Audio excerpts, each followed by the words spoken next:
आप ही ने कहा वो चमड़ी साफ करने वाला चर्मकार है, नहीं देखा क्या? क्यों बन रहे हो चर्मकार? क्यों बन रहे हो चर्मकार? क्यों बन रहे हो चर्मकार? मत बनो चर्मकार।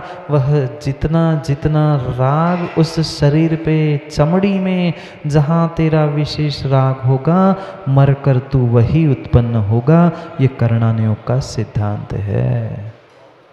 ये कर्णानुयोग का सिद्धांत है। बढ़िया दूसरे के मल को अपने मल पे चिपका रहे हैं, नहीं चिपकाते माँ? बिना मंदिर में बिना क्रीम पाउडर तेल फिनेल इत्र बिना सबके आते हैं ना। परमात्मा के पास आना था तो भी 16 श्रृंगार करके आते हैं। क्या लगाया?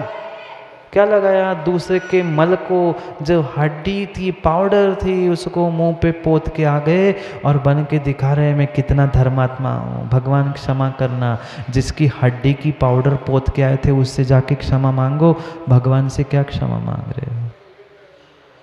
मल को दूसरे का मल लेकर स्वयं के मल में लगाया और वही कह दिया किसी की नाक पोंछ दो तो हाथ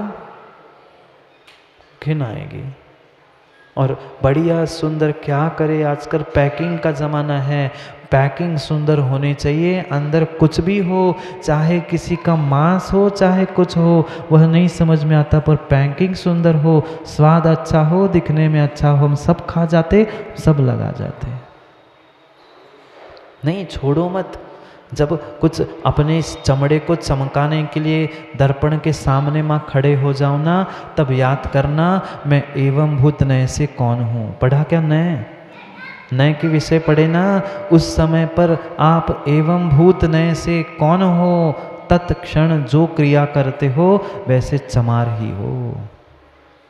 मत बनो चर्मकार, मत बनो चर्मकार। कितना ही तुम मल को मल पे लगा लेना, इस तन पे लगा लेना, वह सुंदर होने वाला नहीं है, नहीं है, नहीं है।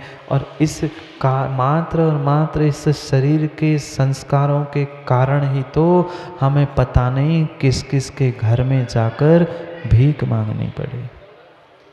नहीं मांगते भीख, वकील साहब भीख नहीं मांगी, बोलो ना। अब बेचारे सोच रहे हाँ कहूँ कि ना कहूँ, हाँ कहूँ सो फंसूंगा, ना कहूँ सो फंसूंगा। फंस ही गए हो चक्कर में, हम क्या फंसाने वाले, हम तो निकालना चाहते इसलिए कह रहे हैं। बोलो ना। नहीं मांगते। भीख ही तो मांगने गए थे चंद्रेश जी जनकपुरी में। जनकपुरी में भले ही रॉक जमा के गए थे घोड़े पे बैठकर, पर भीख ही तो मांग के ले आए। तरीका मात्र बदला था भीख मांगने का। कोई दीनहीन होकर भगवान की दुहाई दे के भीख मांगता है, भगवान की कृपा की दे दो, कुछ भगवान कृपा कर लेगा। तुम बढ़िया तामझाम और बहुत सारे लोगों को लाकर भीख ही मांग के तो ले आए। भले ही तरीका बदला है, अन्य कुछ नहीं बदला। छोड़कर अपना घर, छोड़कर अपना घर, जाने कितनों के घर तुम्हें जाना पड़ा। छोड़कर चंद्रेश जी अपना घर, जाने कितनों के घर तुझको जाना पड़ा। एक ही पर्याय में स्वयं का तो ठीक ही है, जब बेटा का बेटी का सबका संबंध करने गया था, स्वयं के लिए भी भीख मांग ली और बेटा बेटी के लिए भी भीख मांग रहे हैं। हमारे बेटे से संबंध कर लो ना, हमारी बेटी से संबंध कर लो ना। तरीका बदलने से क्या होता है? हैं? अरे चाहे लड़के वाले आओ चाहे लड़की वाले आओ, कोई भी आए, तरीका बदलना है, व्यवस्था वही है, व्यवस्था वही है, व्यवस्था वही है, व्यवस्था बदलने वाली नहीं है। अरे भले ही आप नहीं, लड़की वाले आए हैं तो आपकी की लड़की नहीं है ना वकील साहब? कल बता रहे थे ना, एक नहीं दो, उसके लिए नहीं गए ना भीख मांगने। आप बोलो ना नहीं, अब क्यों हाँ कह रहे हैं? जो है पहले ही स्वीकार करना ही पड़ेगा, भले यहाँ करो नहीं करो, पर स्वीकार तो करना ही पड़ेगा। छोड़कर अपना घर, जाने कितनों के घर तुम्हें जाना पड़ा। मांग लो भीख, मांग लो भीख, मात्र इस शरीर को चिकना बनाने के पीछे, सुंदर बनाने के पीछे पता नहीं हमने कितने कितने जीवों को चमका डाला। ये दोहरी नीति चल रही है माँ, हमारी दोहरी नीति चल रही है। जब जब शरीर के बारे में कोई कहता है, हम भी कहते हाँ बिल्कुल सही, इतनी बुराई इस शरीर के बारे में करेंगे, दुर्गंध है, ऐसा है, मल भरा है। पर जब भी समय मिलेगा, श्रृंगार किसका करेगा, सेवा किसकी करेगा, शुश्रूषा किसकी करेगा, देखभाल किसकी करेगा, परिपूर्ण रूप से शरीर की। इधर तो बातों में कह रहा है कि शरीर दुर्गंधमयी है, विभत्स है, छोड़ने जैसा है, और करते समय उसकी सेवा की। ये दोहरी नीति नहीं है, ये दोहरी नीति नहीं है। अरे कितना सदुपयोग किया, भोगों के नाली के कीड़े तो बने हो, वही समझना है। कुंद कुंद स्वामी वही समझाने वाले, पर पहले वास्तविकता को समझा के कहेंगे कि सदुपयोग करो। कल भी यही तो समझ रहे थे। आज तक भोगों में ही लिप्त होकर हमने शरीर का दुरुपयोग किया। जो साधन मिले थे, धन संपत्ति, वह पर्याय, उन सब का मैंने परिपूर्ण रूप से दुरुपयोग किया। धन का उपयोग कहाँ किया, धन का उपयोग कहाँ किया? 2 समय की रोटी, 4 समय के कपड़े और अंत समय का कफन। इसके अलावा हमने क्या जोड़ के रखा धन से? कौन काम में आया धन से, बोलो ना? नहीं आया, नहीं आया, नहीं आया, नहीं आया। फिर भी समझ में नहीं आया, सब कुछ होने के बाद भी। चाहे जिस प्रकार का सेंट, फिने, जो तुम्हें सुंदर सुंदर द्रव्य लगाने हैं, चंदन, केसर, जितने संसार के सुगंधी द्रव्य है, सब पोत के बैठ जाना। कितने घंटे? कितने घंटे? 2, 4, 6 घंटे, अधिक से अधिक। पुनः तुम्हें वह उस शरीर से बदबू आना प्रारंभ हो ही जाएगी, हो ही जाएगी। माना कि चंद्री जी का सम्मान करना था। सोच रहे थे मैं विद्वान, मैं पंडित, मेरा सम्मान करना है। और धीरे से वह कोमल दादा ने क्या किया? जो वकील साहब के माथे पे केसर चंदन लगी थी, वह निकाली और पानी डाल के लगा दी। क्या कहोगे?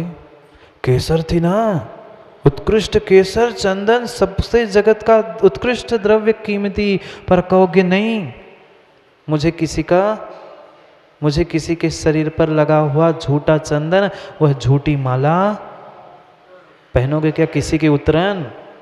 बोलो ना चंद्री जी, किसी की उतरन पहनोगे क्या? किसी की गले की पहनाई हुई माला उसकी निकाल कर गले में पहनाओ? नहीं, हमें नहीं चाहिए भाई किसी की उतरन। क्यों? वह तो अच्छी थी ना, वह केसर चंदन तो उत्कृष्ट द्रव्य था। पर नहीं महाराज, एक बार जिसको लग गया वो खराब हो गया, वो खराब हो गया। सोचो, पूज्यपाद स्वामी भी यही समझा रहे, भवंति प्राप्त यस्संग मसुचिन्नि सुचिन्नपि सकाय संतता काय तपस्स प्रार्थना व्रत। जो इसके संपर्क में आएगा शरीर के, वह प्रत्येक शरीर के संपर्क में आया हुआ उत्कृष्ट से उत्कृष्ट द्रव्य भी अशुचि में हो जाएगा। नियम से वह अशुचि ही होगा, दुर्गंधमयी ही हो जाएगा। नहीं होता क्या? आपने तो बहुत अच्छे से अनुभव किया होगा। तुम चाहे नहा लो, चाहे डियो स्प्रे जो चाहे लगा लो, तुम लगा लो, चंद मिनट चंद घंटों में असर उसका समाप्त हो जाता है। पर फिर भी हमारा पूरा समय उसकी सेवा, शुश्रूषा और उसकी व्यवस्था बनाने के लिए गया। माँ रोटी क्यों बनाई? माँ रोटी क्यों बनाई? इसी के पीछे। पिताजी का घर क्यों छोड़ा? इसी के पीछे। चाहे इंद्रिया कह दो, इंद्रिय के विषय कह दो, सब कुछ इस शरीर से संबंधित है। शरीर के लिए ही भीख मांगने गए थे, भीख मांगने गए थे वकील साहब। भले ही बेटी वाले रिश्ता मांगने गए थे, फिर बारात लेके कौन गया था? वस्तु लेने के लिए तो जाना ही पड़ा, संबंध पक्का हुआ था। वह दान की जो भीख की वस्तु लेने गए थे, वो तो तुम ही तो लेने गए थे बैठकर। संबंध वे आके करके गए थे, पर वस्तु लेने कौन गया था? आप बोलो ना चंद्रे जी।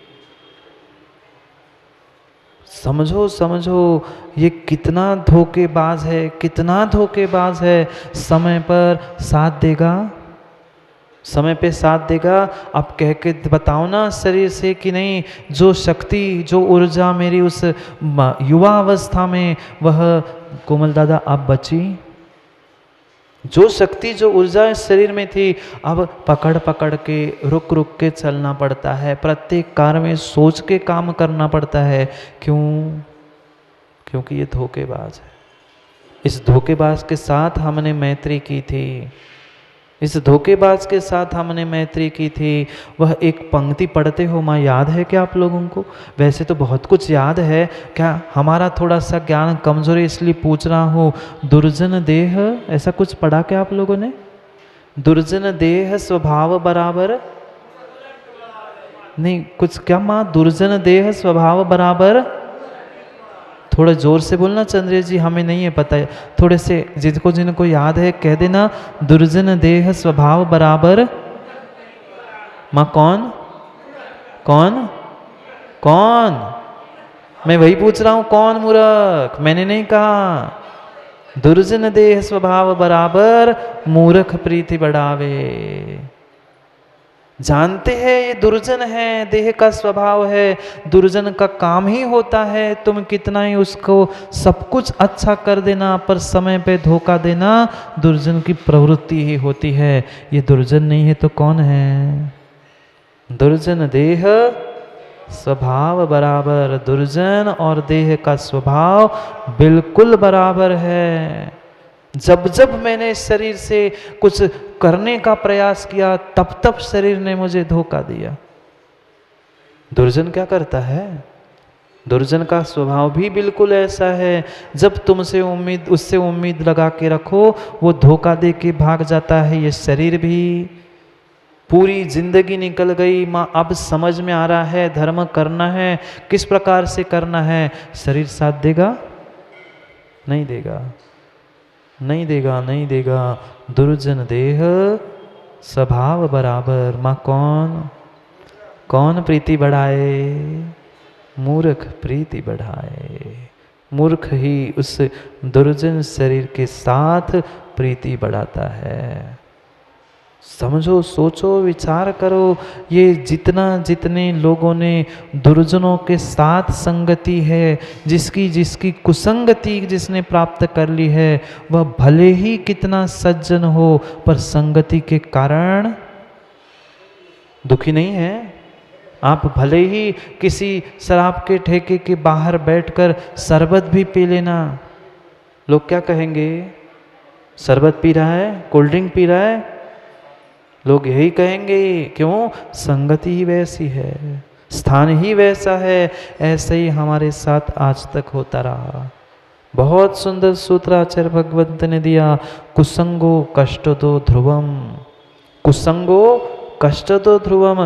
कुसंगति को प्राप्त होने वाला जीव नियम से कष्ट को ही प्राप्त होता है। बहुत समय बाद नहीं, ध्रुवम यानी शीघ्र ही और लंबे समय तक वह दुख ही दुख भोगता है। क्यों मिला दुख? क्यों मिला दुख?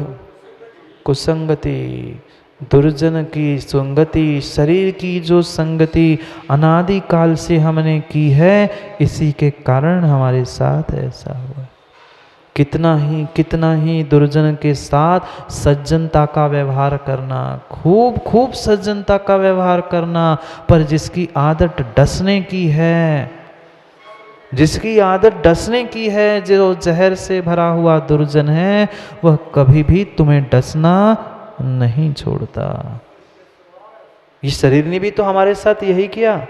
जब जब मैंने इस पे विश्वास किया, जब जब मैंने इसकी सेवा की, जब जब उसके साथ सज्जनता का व्यवहार किया, तब तब उसने हमारे साथ धोखा किया। क्या आज तक अच्छा खिलाया पिलाया? नहीं, सब कुछ खिलाया पिलाया, पर जब जब चंद्र जी सामायिक करने का समय आया,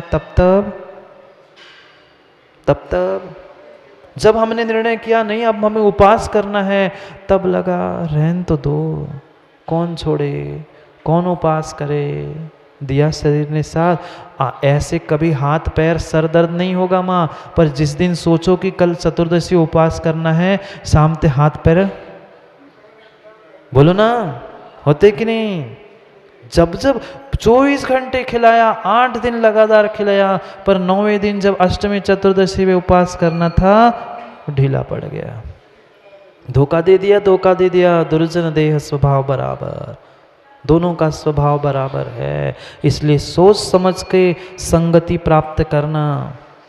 ऐसे ही हुआ एक दिन, एक बहुत, जो तिर्यंस जानते हो क्या, पक्षी, जिसकी आवाज़ सुनकर ही लोग कहते अपशकुन हुआ। उल्लू, नहीं जानते उल्लू को? एक दिन पाटली नगर में एक उल्लू रहता था, किले में निवास करता था, और उनका स्थान तो पता ही है, कभी ऐसे मुख्य इस पे नहीं, कई चोरी छुपे बैठ। थक गया किले में रहते रहते, उसने सोचा कि मैं थोड़ी सी सैर कर लूं, कहीं घूम के आता हूं। निकल गया उस पाटली नगर से और दूर जाकर मानसरोवर तक पहुंच गया। और जैसे उस मानसरोवर पहुंचा, पहली बार वह पहुंचा था, इतना सुंदर तालाब, इतना सुंदर पर्वत आदि उसने कुछ नहीं देखा था। इधर उधर भटकते भटकते आखिर में तालाब के पास पहुंचा। मानसरोवर था, वहाँ राजहंस पक्षी था। राजहंस पक्षी ने भी उल्लू को, ना उल्लू ने राजहंस को देखा था, ना राजहंस ने उल्लू को देखा था। दोनों ने एक दूसरे को देखा और लगा कि भाई कोई अपरिचित है, परिचित बना ले, परिचय बना ले, देख ले ये कौन है, क्या है। उल्लू भी राजहंस के पास पहुंचा और राजहंस भी कुछ चलकर उसके पास पहुंचकर एक दूसरे से बात शुरू हो गई। कौन, कहाँ से, क्यों, कैसे, सब कुछ वार्ता होने पर ये उल्लू ने सब बातें बता दी। मैं यहाँ रहता हूँ, मैं राजहंस हूँ, सब अपनी अपनी पहचान हो गई। अब जाने का समय हो गया। उल्लू ने कहा, तू क्या यहाँ अकेला रहता है? चल मैं तुम्हें हमारे राजमहल में ले चलता हूँ, जहाँ मैं राजमहल में रहता हूँ वहाँ चल, मैं तुम्हें बहुत कुछ दिखा दूँगा। राजहंस भी सोचता है, मैं राजहंस हूँ और जंगल में हूँ, राजमहल में कितनी शोभा देगा, चलते हैं। उसने कहा, तुम्हें दिखाऊंगा, मैं जिस महल में रहता हूँ वहाँ का राजा भी मेरी बात मानता है। किसने कहा? उल्लू। उल्लू का काम क्या है, बोलते जाओ, कौन विश्वास रखता है। पर राजहंस को पता ही नहीं था उल्लू का स्वभाव। उसने इसके साथ मित्रता कर ली और जो जो वो कहता गया उसने मान लिया कि हाँ होता होगा भाई। बुद्धि का मान था, बुद्धिमान नहीं चंद्रे जी, बुद्धि का मान था कि देखो मैं जैसा कहता हूँ ना वैसा वहाँ का राजा मानता है।